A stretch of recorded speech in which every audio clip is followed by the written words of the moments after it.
Good morning, good evening, good afternoon, everyone, for another day of VCS action. We are back here with the lower bracket finals, and it's a really important day for these two teams. They are facing off for the second time in playoffs. Wales against Vikings. Do or die. Winner goes to Worlds. Loser disappears into nothingness. With me today, I have Rebel and, of course, Clockwork. Welcome back onto the stream. It's been a very long time. How have you guys been? I mean, I'm blown away. Was that not gas? Clockwork, I haven't seen the graphics for the new stream yet. That was awesome, wasn't it? It's incredible. I'm speechless. Spoods really popped off for this last occasion, and I'm now so hyped to be here again after so much time. I even took my bi-yearly shower 4 months ahead of schedule. I just missed you so much. This man has a PhD. How does he have a PhD? Moving on. God. Well, luckily we're not in the same room, so we don't get to judge if that's actually true or not. He's just somewhere in Finland, I believe, so we don't have to smell Clockwork, but at least we get to see Clockwork, and it's so lovely to have you back. Yeah, we haven't talked in a while here on stream, so let me quickly ask you about your league experiences in the last few months, maybe your VCS impressions. What comes to mind immediately? Let's start with you, Rebel. Yeah, I mean, I keep most League of Legends kind of at an arm's length in the last while, but VCS always has a soft spot, so does like China and Korea, so usually I keep up with most of that. The 7-team leagues felt like it was a 3-horse race, and so it was like, things seemed to turn out exactly as you expected them right up until last week when Wales beat Team Secret out of absolutely nowhere. For some reason, we've got 5 teams in playoffs. 3 of them had winning records, 2 of them had losing records, and out of nowhere, again, a 4-8 Team Wales just decides to upset Team Secret out of nowhere. So things were much less interesting until last week when playoffs took an interesting turn. But outside of that, it's been obviously like the big exodus after a lot of the allegations kind of came through, and there were a lot of players that were kind of shunted out of the league. Really sucked in a lot of ways because we lost a lot of players that were very good, very talented, that sort of thing. But obviously there's problems. So seeing now what the league has become, I mean, it does open doors for new players, young players, things like that have popped out, and we get to see a lot of players that are still doing their thing. It's inevitable that Levi makes finals, so we still got to see that happen as well. Yeah, we get to see who's going to challenge him. Clockwork. What are your impressions about the VCS and maybe the playoffs in general? Right, yeah. Much like Rebel, I kept my eye on VCS, even if I didn't really follow the regular season, but my interest got reignited when playoffs began, and I saw Vikings, like, finally, this is like a team that can challenge GAM, and I'm seeing that despite so much turnover, so many new players that had to come in and fill the gaps left by last year's event, it's still impressive how the level hasn't, I think, dropped that much. We still see GAM at the top of the competition. We still see the players putting up a great show, and there's great plays being done all around. So I don't think this has hurt our region that much, at least in level of play. Maybe I'm a bit like I have bit rose-tinted glasses, but I'm very excited to see how these last 2 series shape up, because I think we can still put up a punch when both teams get to Worlds. Yeah, and speaking of getting to Worlds, you can see we are here at the lower bracket now.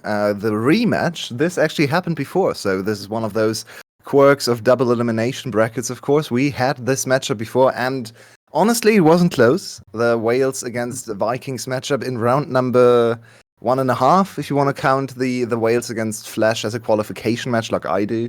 So it was kind of the first round after Wales dispatched Flash rather easily. They got stomped by Vikings, and mostly this was due to Vikings actually completely outplaying them in the early game. The games were rather quick, and Wales just couldn't really stand up to them when it came to the early game and early game rotations. We even saw this in Vikings against GAM, where Vikings showed some really nice mid-late game rotations, and GAM couldn't quite keep up. Unfortunately, there was quite a big of player mismatch.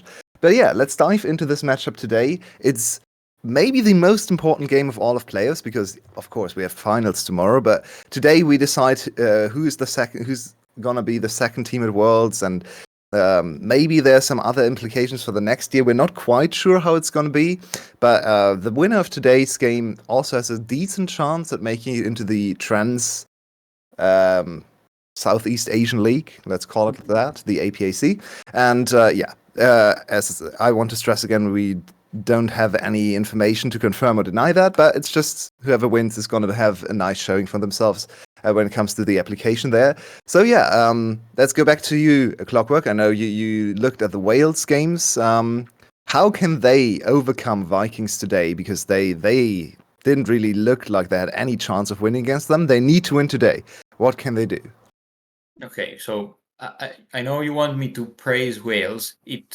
However, it's going to be really challenging today because what Wales is good at, Vikings does it better. Okay, like anything they do, Vikings is better.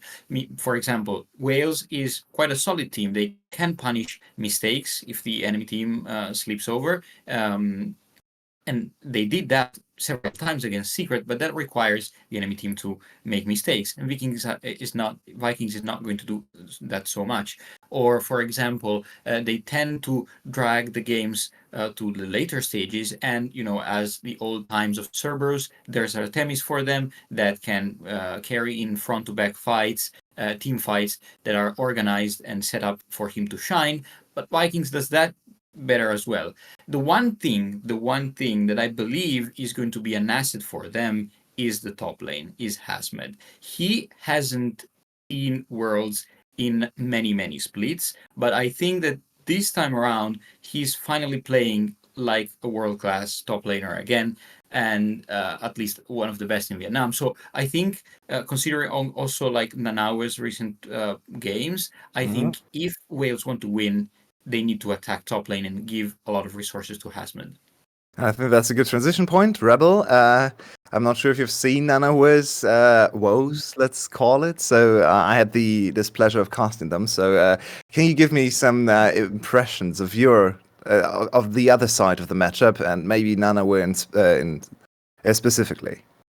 Yeah, so Nanao is like basically brand new, right? He's as young and as green as they come in terms of both League of Legends. I think he was born in like 2006 or something, so he's like 20. He's like 18. He's super young.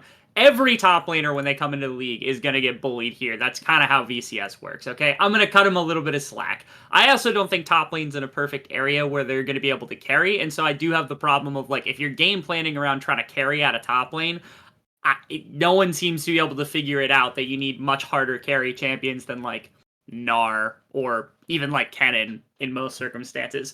The problem that I foresee is that one of the biggest strengths that I think Wales has is Artemis and not most of the rest of their roster. Problem is you don't have one ADC anymore. Now you've got two. I mean, Kadi's playing it constantly in the mid lane. Like, you're not going to be expecting one marksman. You're going to be expecting Shogun and Kadi to be playing marksman. They need to figure out a solution for that, I think, beyond anything else. I mean, Guri's also been playing very good League of Legends most of the split. The champion pool's really in his favor, and it helps him quite a bit. I think B is still playing top tier like League of Legends in the support role, but the biggest issue that you've got is like one of your long-standing traditions as any team with Artemis is your late-game team fighting, because Artemis is supposed to be able to carry you through late-game team fighting. When you decap yourself by not having double marksman or anything like that, you don't even have a chance in late game team fights because you don't have the same kind of damage. So if they're going to keep doing that, they need much more creative strategies. They need something to be able to blow that out. I think they went 3 games LeBlanc last time they played or something like that. That was not the solution. Dove did not do anything on the LeBlanc that was helpful in the slightest. He was losing a lot of priority in the mid or in the early parts of the game, wasn't able to keep up in CS, was not doing enough damage to pop somebody. It just wasn't the play. Find something more creative to make that work, or straight up swap over to the marksman so you can give your Artemis an actual fighting chance in the late game 5-on-5. Yeah, and I'm not entirely sure how much time there's left before we go into draft, but that's kind of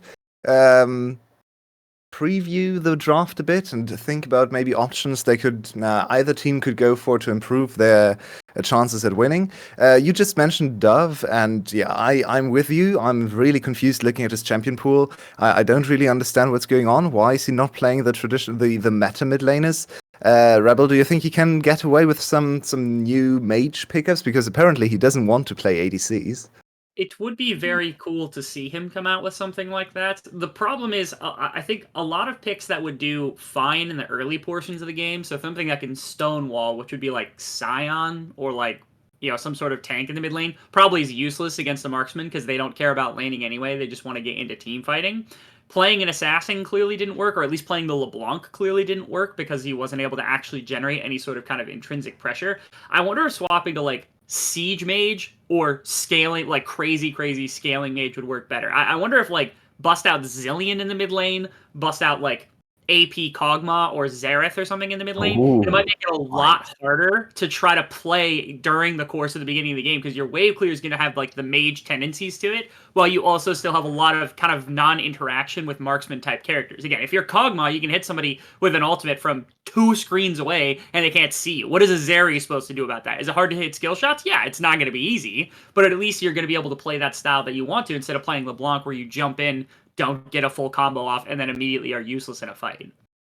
Excuse me, Rebel. Now I have to put a little bit of psychology glasses because here my diagnosis for Dove is a Shanks humanoid personality disorder, meaning that probably one of the reasons why he does not feel confident playing marksman is that because of this disturb, he tends to be too often in a side lane. Even when he has a lead for himself in lane, he finds himself in a side lane with absolutely no vision, no teammates around, and he blows away all that lead. And so, if that's his playstyle, I kind of see why Team Wales doesn't feel confident putting him on AD carries. That's my diagnosis anyway.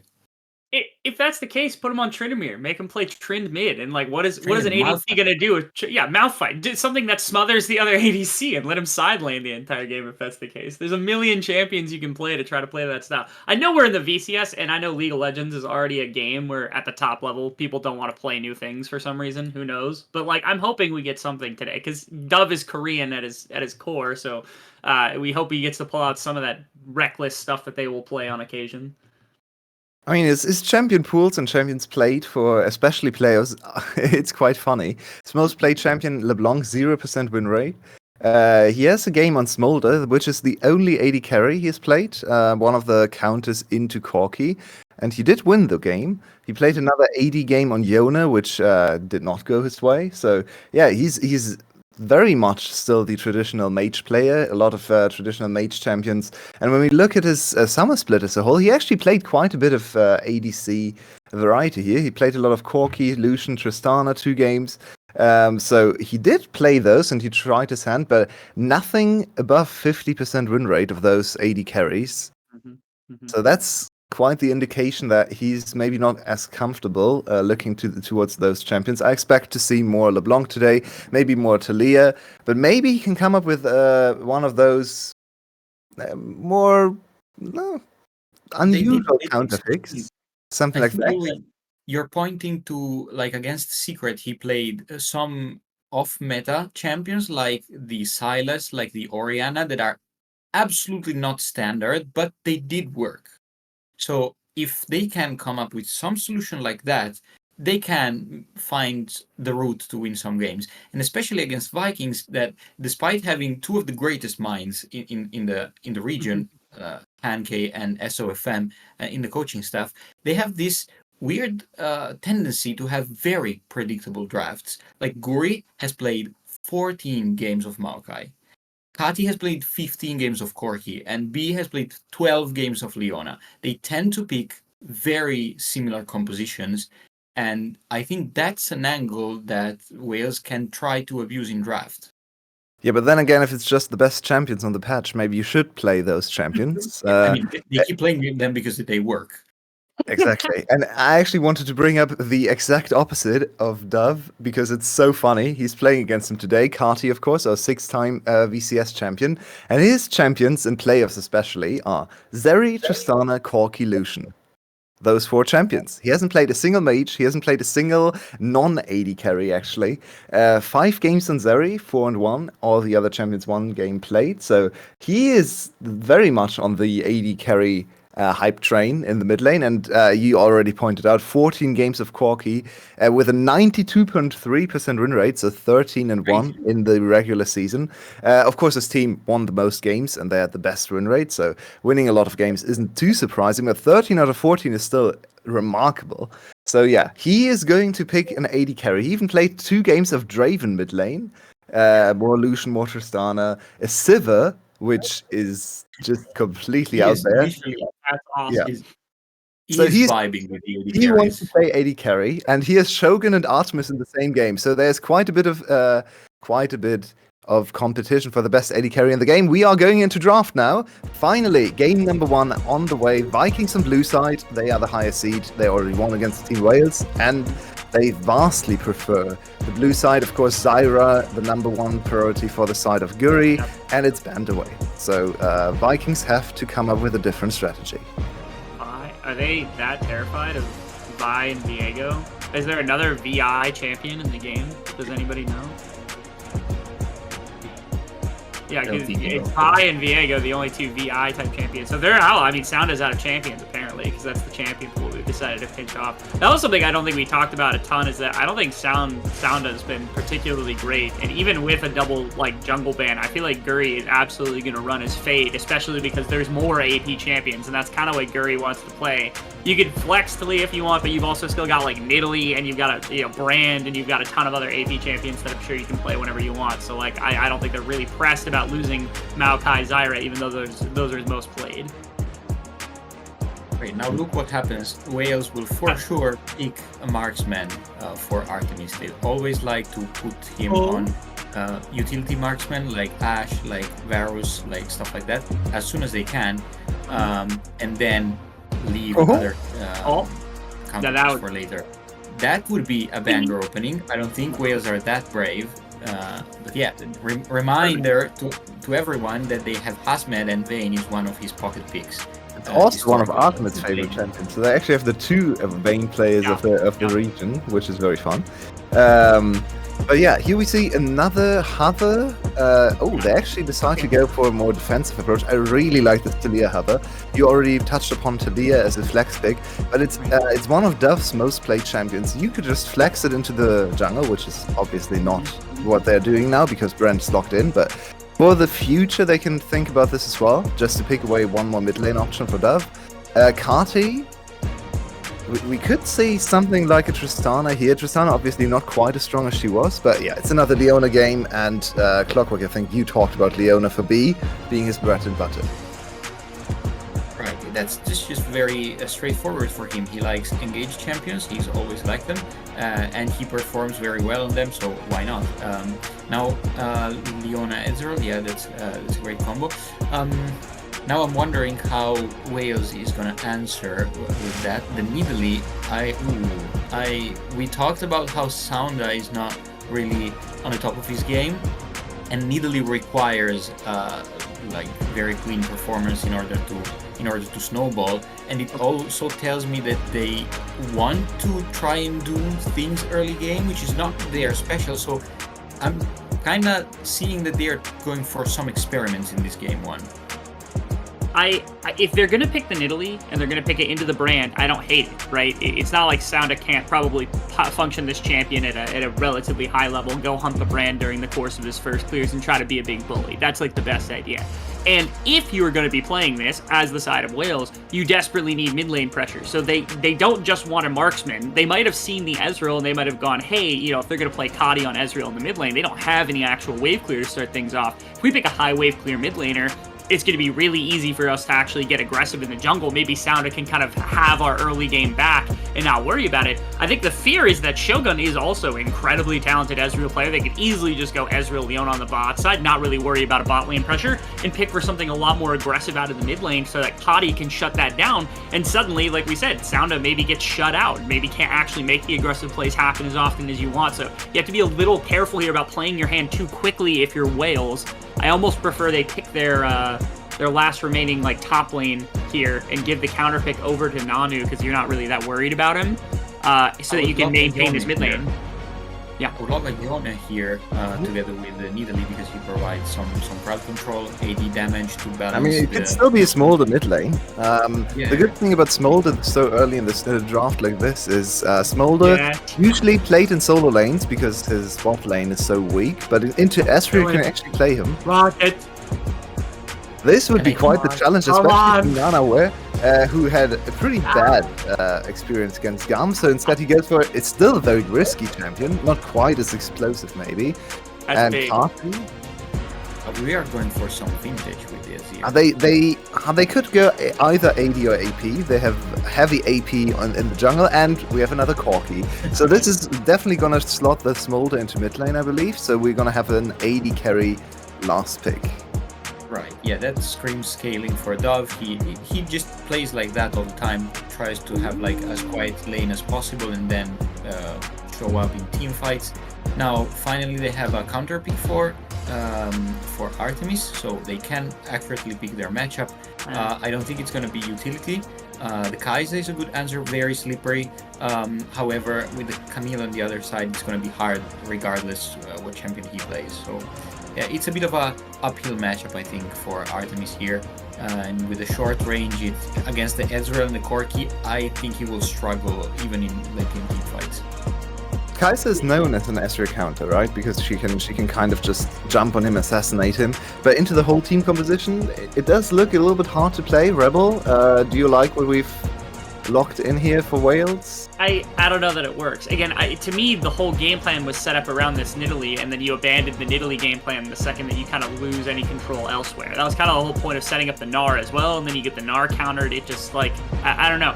Sounder's really going to have to put some pressure on the map here, and it's not going to have a ton of support from lanes, which is, typically you want lanes playing for Nidalee and not the other way around. I think I have to cut you short because the two of us can talk about this a little bit more. Apologies. But I want to get one last word from Clockwork in. Who is going to win this game number one after you've seen draft number one play out?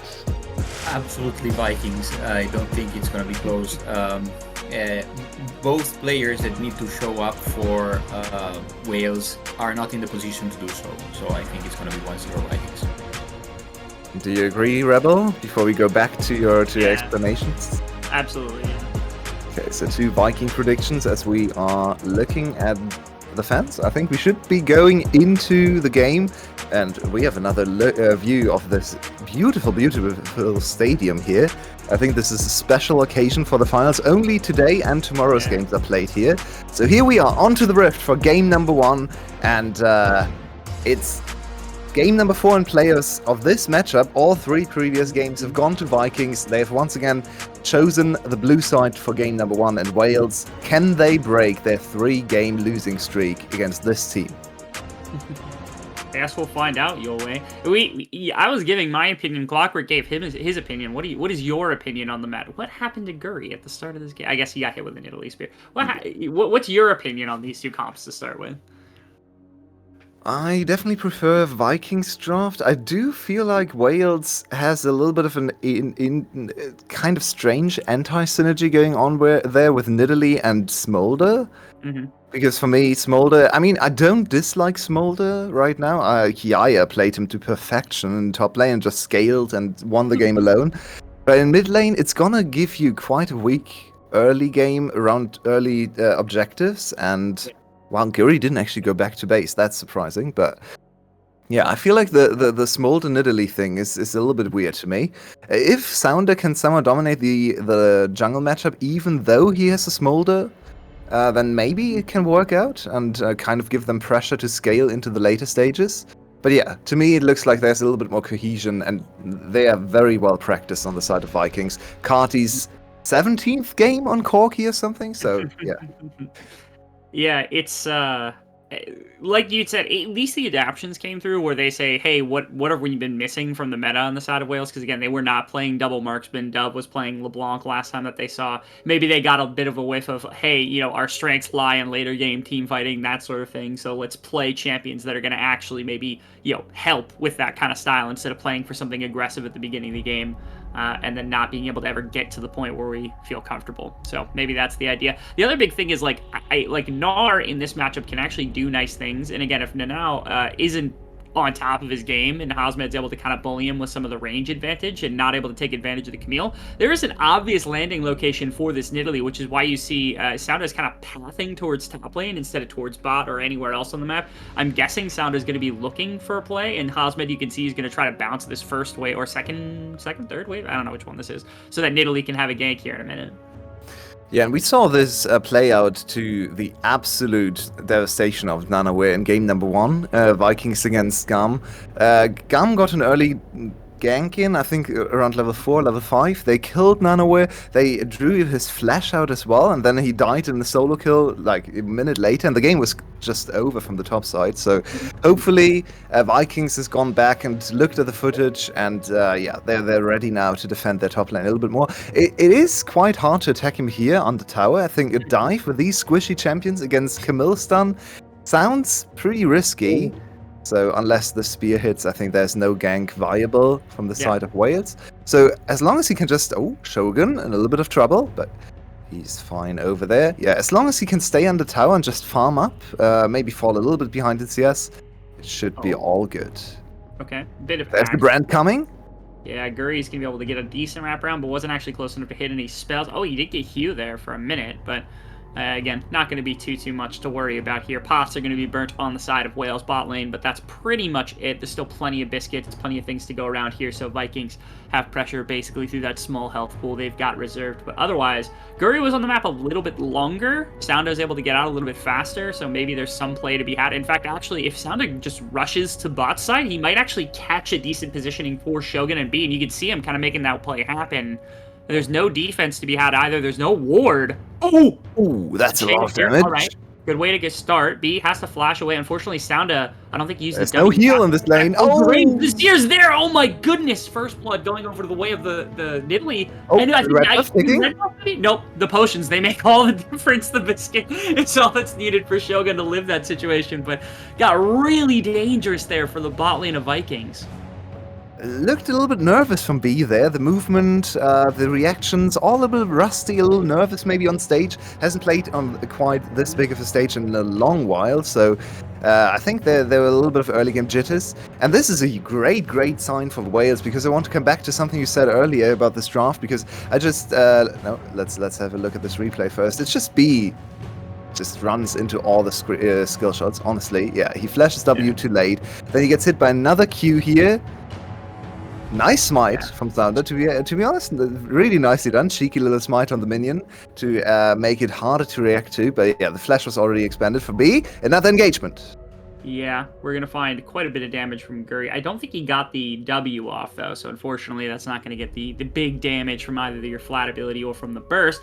Over... Still has something. They're going to go back in. That's a nice flash. Yep, that's easy kill, and that's going to be the brand picking that one up. So big money going the right way here for the side of Vikings.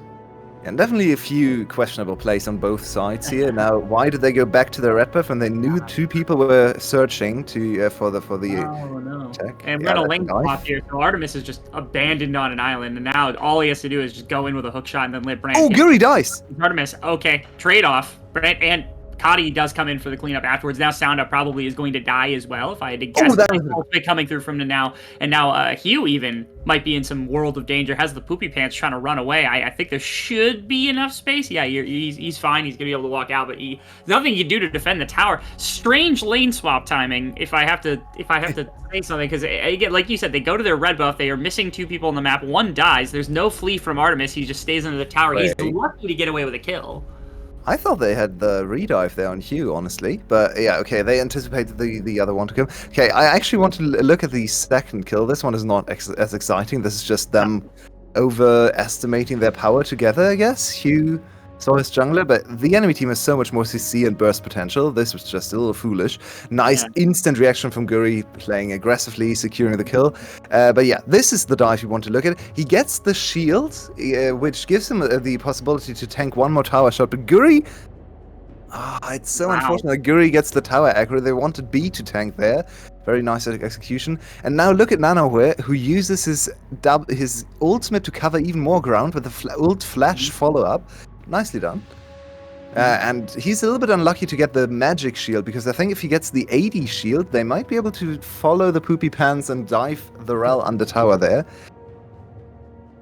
Yeah, they're not too pressed about it though, because you can look now, their top side is set up for success on success. They've got Corki with a kill, like you said, 13 wins on Kadi during the regular season. Guri has a kill, is going to be able to clean things up really easily around the map. Super good at taking objectives because this is pre-nerf brand, so there's not much on the way. And then obviously now with Sheen, again, once you start getting into first item territory, that's when Hosmet is going to have, I think, a bit more problem with just full engagement from the Camille in the side lane. Now Dove even is going to get engaged on from the top side B, or from the bottom side Oh, B. wait. Dove stayed a little longer than I thought he was going to because he has Hugh's support, but Hugh I don't think is going to make much of a difference here. Instead, Dove is just down 75% of his health bar. He's got behind him the Nidalee, but again, I don't know if that's going to help too much. Now, might even open up this dragon here in a minute. Like, Hugh has to spend so much time here. Artemis isn't going to be able to keep the bottom lane shoved super well. I mean, the best they're going to neutralize this mid wave, put it in the middle. And now, again, Dragon is something that's very real even after the Void Grub take. Yeah, and it's amazing for Vikings to secure Void Grubs without having to give up... oh my enough goodness, dive he to Dove? nowhere from the top rope comes into now, and he's going to go down. Oh, no. Oh, and Artemis now is here? Kadi's even, yeah, Artemis comes flying in because he doesn't have many other places to be. Kadi is not really under much threat here unless there was a What flash. is happening? Spear B is going to go down, though, so there's that. The wave is gone, so there's no additional pushing, no dive to come through. But Team Wales strikes back. Vikings trying to make an aggressive play happen in mid, and it just fails. This is really unfortunate for Nanoware because he was in a great position in top lane. He wanted to accelerate his mid lane, but it's a bit too deep there. They had vision on Dove, so Dove actually got this flash of in time, and then it's just, oh, Carty just misses two crucial skill shots on Dove. That could have been a kill if the Carty's a little better at aiming those. And that's a kill for Artemis back as well, I believe, on Carty there, or who got the kill? Oh, yeah. Oh no, it was the kill on the support, of course. So Artemis did get the kill. He does lose quite a lot of time in the bot lane, and Guri gets an opportunity now to go to Dragon. So all in all, it's still a decent overall map position there for Vikings. They got the grubs, they're going to get the Dragon, but the kills are a little annoying. Oh man, and now we can start the bullying process because now is thrown away their life twice now, or at least one time now. I think twice now. But that's another kill going over to Sounda, who's going to be able to continue to help, supply the map with enough resource. And again, the fear here is like Team Wales wants to play for hyper late. They've got Kaiser, they've got Smolder, they're doing okay, so they don't want to lose out this early game. So this aggression that's falling flat on its face for the side of Vikings, every single time that happens, just a little bit more time they buy themselves to scale up. And you can see, again, it's very, very simple. The Gnar able to handle the now in the business. The CC comes through, Sounda connects with a spear, and again, this is now no longer a counter matchup. You're down 20 CS, you're down the armor boots. I mean, what are you supposed to do against this Gnar? Yeah, the tower is almost down though, so Nanoware is going to be able to farm safely in the side lane later on. I don't think Na is great at chasing down Camille alone, so let's see if Hasmu gets strong enough to actually threaten the solo kills, but for now, I think this just gives him an advantage in the mid-game team fights, and Nanoware is going to stay back a bit and try to farm up to a second, third item later on. Bot lane fell, and Shogun collected a lot of money there. He's already on his Trinity Force, the first player in the game to complete the Trinity. There are 4 or 5 champions in the game who want to build Trinity Force, so this is quite the big power spike. You can see the damage on Artemis. That does hurt, and he's not even level 9, so this Q is not maxed out. If he lands a few Qs before any kind of fight, they probably can't even continue.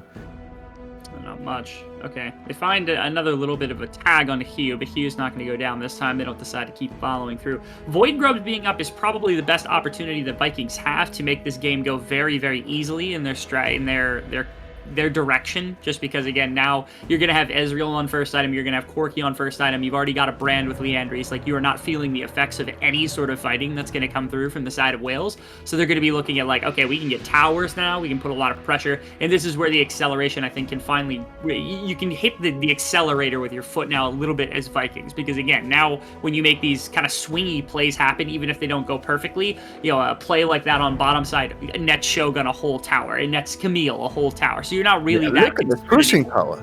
Yeah, I mean, look, he's down 2 plates already. That's, what, 5 seconds spent with this tower? 10 seconds spent with this tower? Yeah, and Artemis was gone? Like, that's exactly what you want to try to, because again, they haven't been winning fights, the plays haven't been going perfectly for them, and so this is now the best way for them to be able to take this advantage and push it a lot further. I think this is actually extremely impressive. We saw glimpses of this, Vikings outplaying Gum around the map, but this early game, they are 3 to 5 kills down, but they've secured all 6 grubs.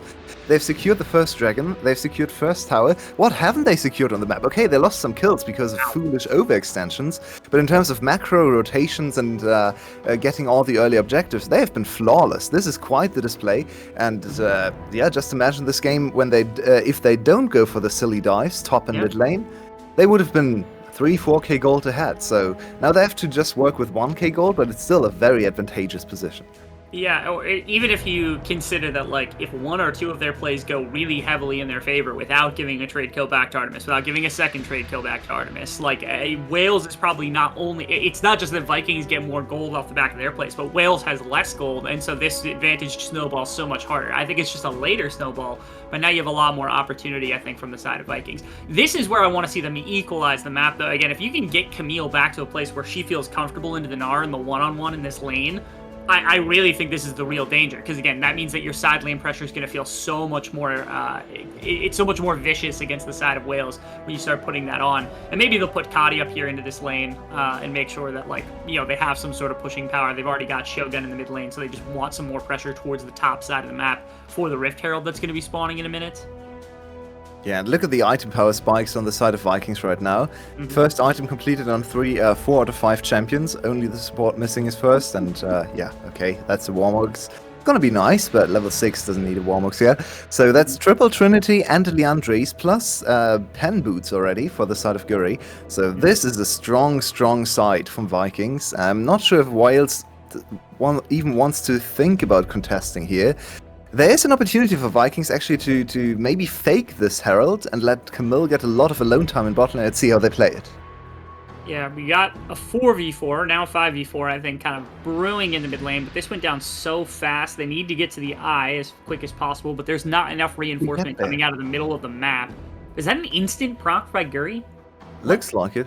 And this is a big blunder from Wales. They didn't read the map correctly. They were 5v4 on the top side of the map, and they just let Vikings get everything. They gave Camille like 2 full waves of experience and push.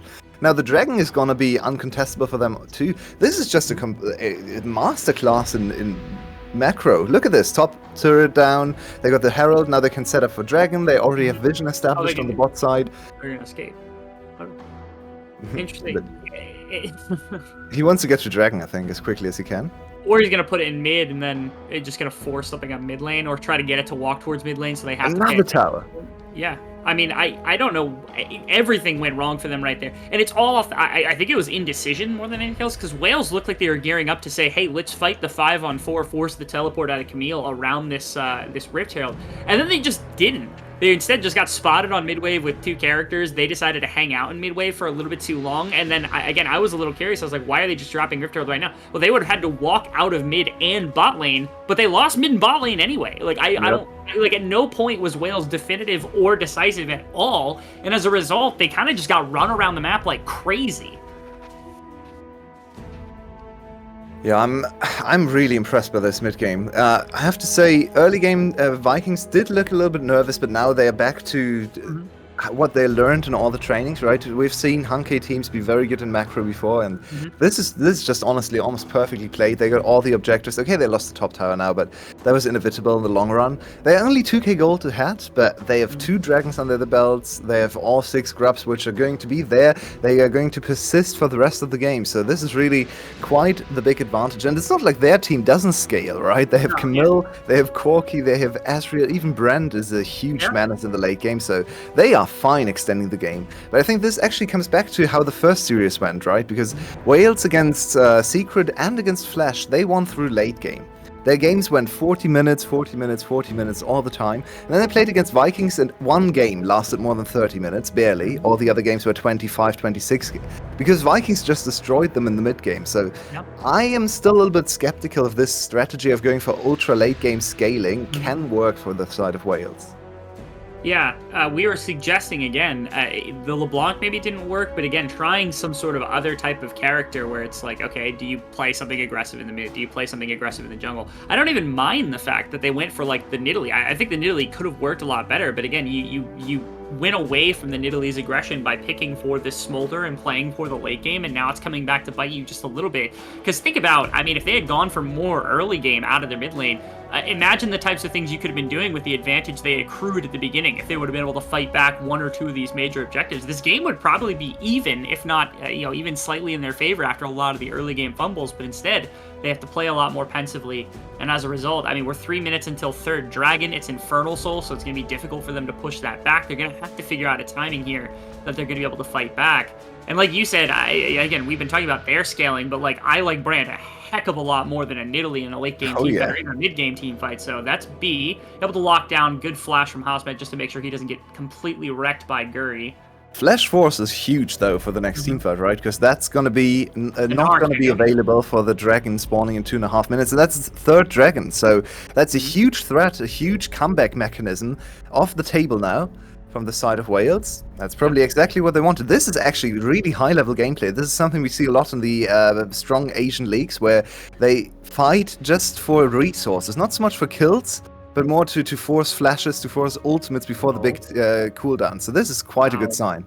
And another flash burned. I mean, Vikings have been in this top quadrant for 2 minutes, and apparently 2 people could not figure out how to not burn their flashes during this time period. Yes, they did get the blue buff. That's probably the one thing they did get, but now they're going to get sieged up on this bottom tower. And again, Hausmed can't go flashing in because he's already burnt that. Sounda can't flash and follow up on anything. They've got this massive wood grub army, and bottom tower's just gone. Mid lane can get pushed here too by Nanao, but I'm lost for words here because again, this is like it's a Hankei team. Their macro is just it's incredible. It's something that I haven't seen before. Wales just looks like a lost puppy right now, trying to figure out where to go on the map. Honestly, at this point, I think they're just trying to collect CS, hoping that at some point they're going to get a chance to fight. But I don't know when that's going to show up. Yulwei. This reminds me very much of I think it was last year when Saigon Buffalo played against Team Secret. And Buffalo was by far the better fighting team. They won all the team fights 5v5, but Secret was so much better in macro. They're usually the games where 3-4 kills they had for Saigon Buffalo, then mid-game hit, and Secret closed the gold gap just to lose late game in a team fight again. But yeah, it looks like Vikings is just so superior in all their setups and all their macro decisions so far, which still hasn't really shown up in terms of gold difference, but the game is not just about gold, right? We are looking at 2 dragons. Yeah. The Baron setup is going to be pretty great as well. They have amazing Baron damage, double ADC, double Trinity ADC with Brand, and even a top laner that can deal damage if she's there as well. So the Baron can fall in a matter of seconds. So Viking is just looking at their first opportunity to just secure the game. I think the next dragon is going to be uncontested, so we're probably looking for dragon number 4, where Wales can make their stand. And yeah, it's just about, can they get to the item power spikes? Can they try to maybe eliminate someone before the dragon even spawns? Because 4 dragon streak for Vikings with Infernal Soul, that's probably a game-winning thing. Almost certainly, yeah. Especially because now you're getting like Monomunes, they're done now for Kadi and Shogun. You've got Ryla is now done for Guri. Like this is probably one of the stronger moments in the game for Vikings. Again, they will still scale from this point on, but this moment right here is probably one of the hardest moments in the entire game to fight at, which is tough for Wales because this is the particular turning moment where it's like, okay, now your back's against the wall, right? You lose any fight, Baron's off the board. Like if you lose in the next 4 minutes, anything that you lose in terms of tools is not going to be available for that Baron or for the dragon fight that comes up in that 4-minute time period. So I'm not sure where their game plan lies to try to make that fight happen. I mean, how do they even force a fight? Are they just expecting Hugh or Hausmed to go, gallivanting into the midst of Vikings, or what is their strategy here to try to force this fight? Yeah, and it's even more difficult because they are now in the classic situation where the enemy team can choose. They can choose between Baron and Soul, and both are great.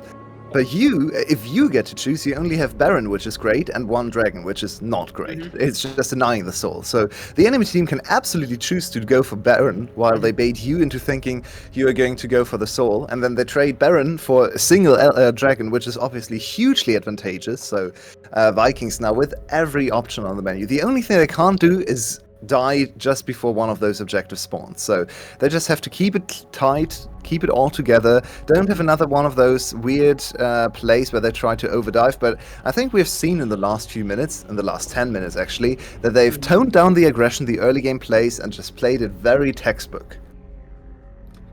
Yeah, I mean, they haven't gotten rambunctious, they haven't gotten unsettled. Maybe Team Wales still believes that they've got the power, the ability to win a game like this, even though they're down 3k and they're down 3 dragons. Things look bleak, but again, if their faith is there, they have Artemis. There's always a chance. You never count team out when they've got Artemis in a late game team fight, but who's to say? So now we're looking at Vikings are doing a much better job, I think, starting to harass with this, because they've got top push now. They're like forcing the enemy team towards the Baron buff at all times. There's like no spreading out. That condenses their map into 2 lanes, which makes it much, much harder, I think, to get gold and to put it into the right people, right? Like, that means Gnar is probably going to have to sacrifice, or if you're putting somebody out there, you're constantly under the threat of a TP from, your top laner on the side of Vikings joining at the Baron pit before you have the ability to come into the fight. Specifically, like, Hosman's going to have to manage the Gnar bar really heavily, because, again, if you end up Gnaring out at the wrong time and then you have to cross map and you don't have Mega Gnar, like, you're basically doomed in a fight. So, Vikings, I like this. I really want to see them condense this map down into top and mid lane, basically, and not worry about bottom lane at all, because I would love to see them be able to put that type of pressure onto Wales in the next 2 minutes. And actually, I think if Vikings is really paying attention to Dove, they should try to force a fight right now, because Dove is on 195 stacks. He's still not on 225. So he's quite weak for this point in the game, 24 minutes into the game. He should be sitting on his 3rd evolution, so he's way behind in terms of stacks, which makes him such a horrendously weak champion at this point in the game. So I think they can play quite aggressively and try to force maybe an engagement, try to trade a few flashes, because right now, Duff is still not in his final form. Yeah, you're seeing Hosman now. Again, every single time Gnar's out, you have to be careful. Because, again, if he tries to teleport as mini Gnar across the map, he's just going to be useless in a fight. And, like you said, they're trying to strong arm into the shallow areas around the Baron just to make sure they can clear out some of the vision. I like that from B. That's got to be some veterancy coming in saying, hey, we need this vision, we need this control. We got to make sure Wales knows that we're here and that we have this presence. Don't let them sneak a Baron in the wrong circumstance. Again, they also have double marksman and at least a Leandry's version of an AP jungler. It's not that good, but much, much worse than the brand. But there's nothing else to be said about that. And now a minute. I mean, it feels like the time is just burning away here. You're looking at Hosmed. Oh, no. Yeah. Hook shot. Ultimate. Hosmed's stuck in place. He does get to Gnar out. Fortunately, he's going to Gnar them away. He does live, but not for very long, because Kadi's able to catch him on the backside of that one.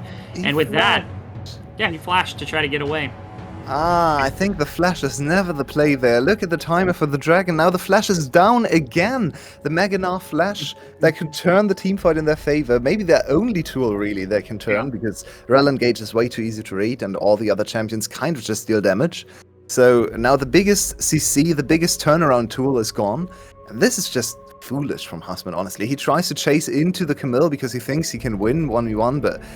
it's just not enough awareness of him, and the auto attack is slow. Oh, there we have the engagement. Q is going to get caught out to start with. He's definitely going to die, and then Dove and Sounda have to back up because of the brand spells that are going to be coming through. And just off that, the fight's over. I mean, there's nothing else to be said. Hosmed is going to be stuck. He's only just now coming in. They do have Dove's full stacks available. Dove does get pushed out though by Shogun's ultimate. Shogun also going to be hunting down Sounda. There's nobody really to help with this punch coming in. Dove is basically at half health. Don't think you really have the ability to step in as Sounda super easily. So now, between Brand and Ezreal and Camille, should just be the... Ooh, Guri gets hit. Great spear. There is a little bit of a smite spear chance. Nope. Go, yeah, and now it's back in the back line, so there's not much to be said there. At best, they get Camille. They're not even going to get Camille. Hosmed's now going to get run down. He has Mega Gnar. He's going to get chased down by Kadi. Kadi should be able to help clean up that kill, and then Hio is going to be all on his lonesome mule way. I guess Artemis is still on the map, and they're not going to be able to stop the Baron from coming through. And again, this has been a slow burn, but it is now a raging fire. 6,000 gold up, every single dragon in the game. Baron's going to be in their back pocket. I mean, I don't really know what else to say. Wales has had no relevancy since like minute 5. It's so impressive. Honestly, I'm stunned. Like, I can't remember such a clean, thought-out execution of a game from even terms in the early game and to completely unplayable in 27 minutes ever in the VCS. This is one of the cleanest mid games I've ever seen, and they tried to pick B, and I mean, if it succeeds, I guess, but you're down an R, so as soon as they overstep, the game is over. Like, at this point, everyone knows, all 10 players know the game is over. Because the Gnar is dead, Artemis is dead, the Soul is gonna fall, the Baron is gonna fall. They all know it's over. They tried, there was a valiant effort to try and steal, but yeah, at this point, the chances of actually coming back into this game are below 5%, I'd say, so... This is just great execution from Vikings, and look at their damage output. The 280 carries, they're safe, they have insane DPS. It's just, yeah, it's just perfectly played. 9-6 in kills. This doesn't really feel like a VCS game, to be honest. It kind of feels like one of those games when you look at those old world streams that are running again, where a Korean team falls behind in kills against let's say a European team, and then nothing happens, and in 27 minutes the Nexus falls, and you're like, what just happened? Nothing went their way, and Wales need to go back to the drawing board. This is game number 4.